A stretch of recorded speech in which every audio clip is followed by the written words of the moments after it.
Everyone, welcome back. So as many of you are aware, if you're subscribed to my channel, you're familiar with my age. It's not something that I flaunt or anything like that, but if you've seen my videos, you see that they're more geared toward being a goth in the 90s and my experiences from the early 90s and throughout the decade.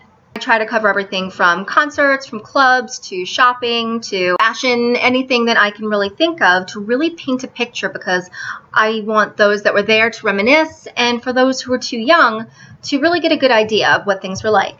In the 90s, things were thriving, but come midway through the 2000s, there was a change taking place, and it was definitely noticeable. Clubs that were once packed out to the point where people were being refused entry are now being pushed into smaller venues. We're getting significantly less concerts. Alternative clothing stores that have been around for decades are actually closing down. What the fuck is going on? So it wasn't until I started gaining more of an online presence that I started to see, speculate the cause of things. I'm seeing a lot of goths online, some even in my own state, but people I've never even seen out. They've got Tumblrs, they've got Twitter, they've got Instagram, they even have YouTube channels, and by their own admission, they've never been to a goth club, they've never been to a concert.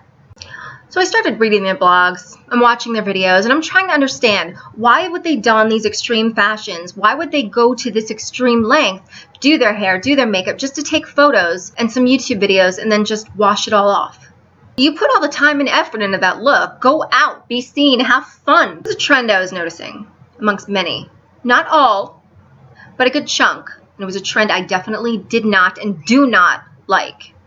Now, if any of you have ever seen the movie Mean Girls, I would say the mentality is pretty spot on with the protagonist, Regina George. And if you haven't seen the movie, it's basically akin to people who are arrogant, snobby, judgmental, elitist bullies. There was no acceptance or inclusion. There was cruel and harsh judgments. There was alienating. They were making other goths feel insignificant. They were bullying them. Hell no! This is something I've never experienced firsthand. Not until today.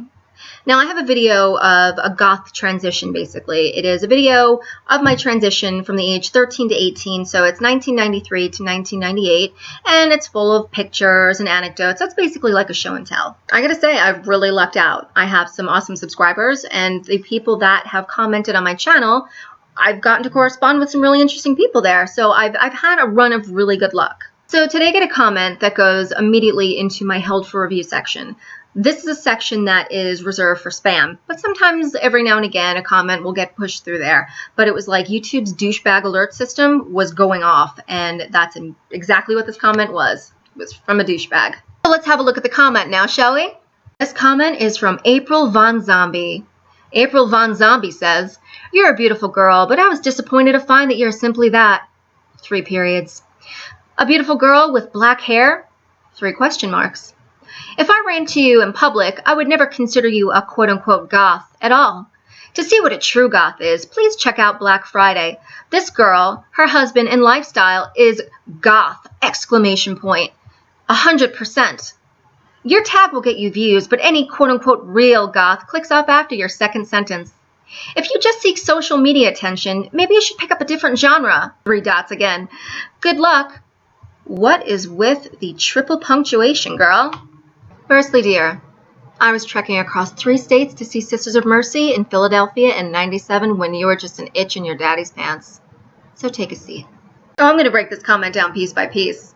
So as you mentioned the YouTuber Black Friday, therefore that tells me that in your mind, this person personifies to you what a goth should look like. So if a person chooses not to tease their hair, not to use whiteout foundation, not to have any facial piercings, and not to don the death rocker style, therefore, they must not be a real goth, according to you. Your next line says, if I ran into you in person, I wouldn't consider you a goth at all.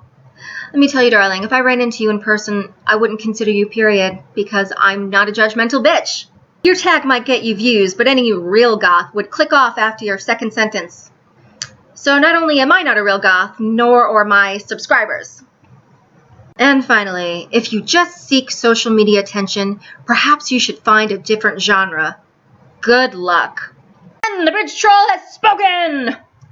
You, Cranky Von Fartpans, are a prime example as to why the goth scene is now an online community. You claim to love and be part of a scene that you actively help to destroy. Because people don't fit a certain criteria in your mind or not extreme enough, you take it upon yourself to just Push them out. No wonder these communities exist online. I mean, these new Goths haven't even logged offline, and here you are cutting them off at the pass. Intimidating, criticizing, making them feel insignificant, bullying them. They are terrified to venture out of fear that they're going to get the same treatment, but only this time in person. To all of you baby bats out there, do not let wannabes like this stop you from experiencing life. Go to a club. Go to a show. You have absolutely nothing to fear. They are gutless. They're all this. That's it. Oh, they got all the balls in the world when they're behind a computer screen. They're fucking keyboard commandos. These people, they don't have the scrote to approach you, let alone attend a goth event to do it in the first place.